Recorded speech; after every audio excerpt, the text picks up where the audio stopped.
Upon graduating, he worked as a lighting designer fabricator for Pagani Studios. In his final year at the University of Virginia Graduate School of Architecture, he worked on his thesis, Constructing a Jewish Identity in Architecture, which proposed a design for a new Hillel building at UVA. Since graduating, he has worked at the CCDC as a summer intern, where he planned and facilitated the summer design enrichment course for Charlottesville High School. Noah? Thanks.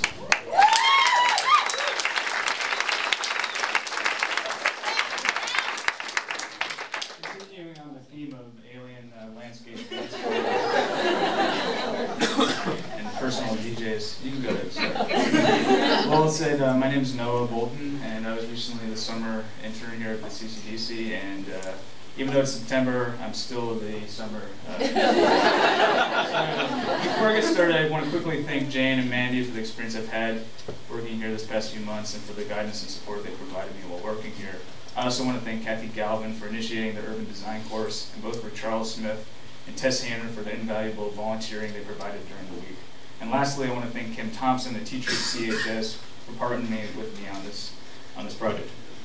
I wanted to take this opportunity tonight to talk about the summer design enrichment that I helped create and facilitate the summer here at the CCDC.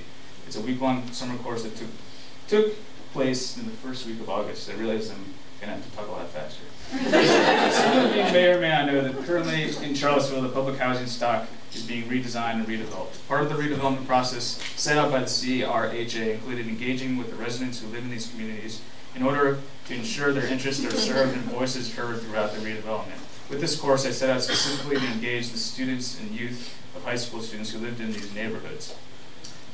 So this course is a partnership between Charlottesville High School and the CCDC. The requirement at the beginning of the course set out was that 60% of the students would be public housing residents. In the end, 100% of the participants were residents of public housing. My intentions and goals behind the course were essentially twofold: to engage the students at CHS in order to both inform them about the public housing redevelopment process and to educate them broadly on issues of design, urban planning, architecture, and landscape architecture. And secondly, to expose the students to various modes and techniques of design with the purpose of investigating issues of identity and how it relates to the place they live. I'm going to skip my goals for the course and say that I realized, just like my presentation tonight, that my plans were rather ambitious considering I only had the students for 4 hours a day for 5 days. So, reading back on these goals, it seems quite daunting. I designed a class for 17 students. The programs, discussions, and trips all laid out for a group of at least 15.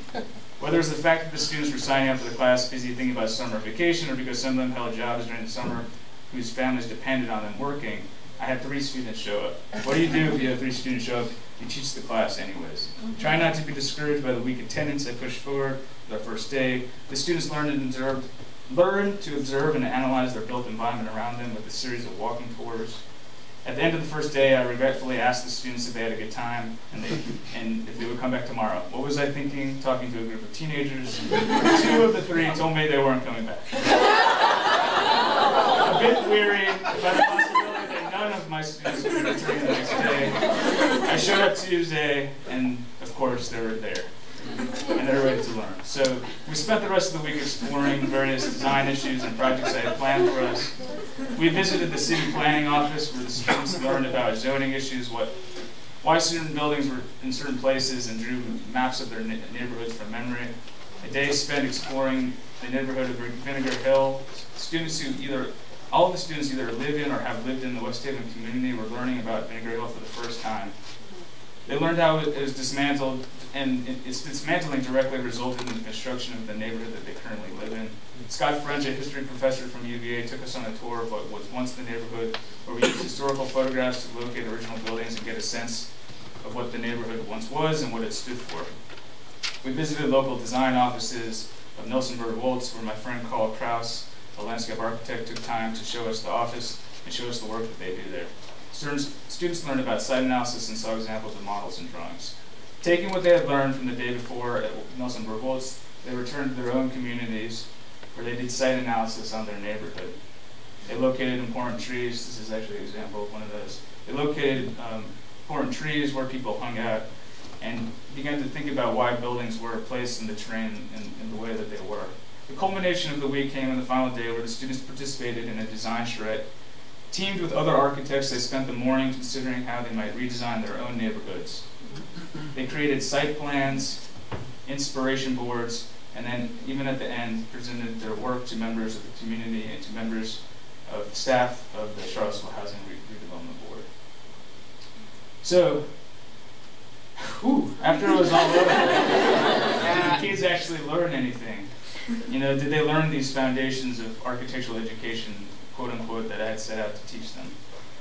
This I'm not sure of, but I know, what I am sure of is that at the end of the week, we had 3 more engaged high school students and 3 more citizens of community who had taken part in shaping the built environment that they live in. And these are some of the site plans they've drawn of their neighborhood, and you know, these are the things that we've presented to the community. They took ownership of the future of their neighborhood and became active participants in a process that is all too often hidden from the public. Maybe even they went home that night and taught something to their parents and their friends about design. The students were exposed to the transformative possibilities in design and perhaps transformed themselves into students of design and architecture. I rushed through that, it went a little too fast.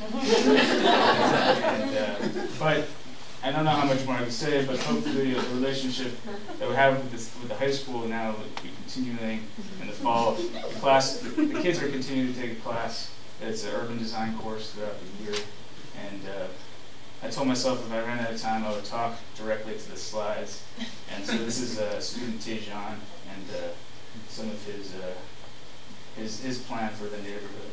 So I think it's a pretty good set. So this is Marissa.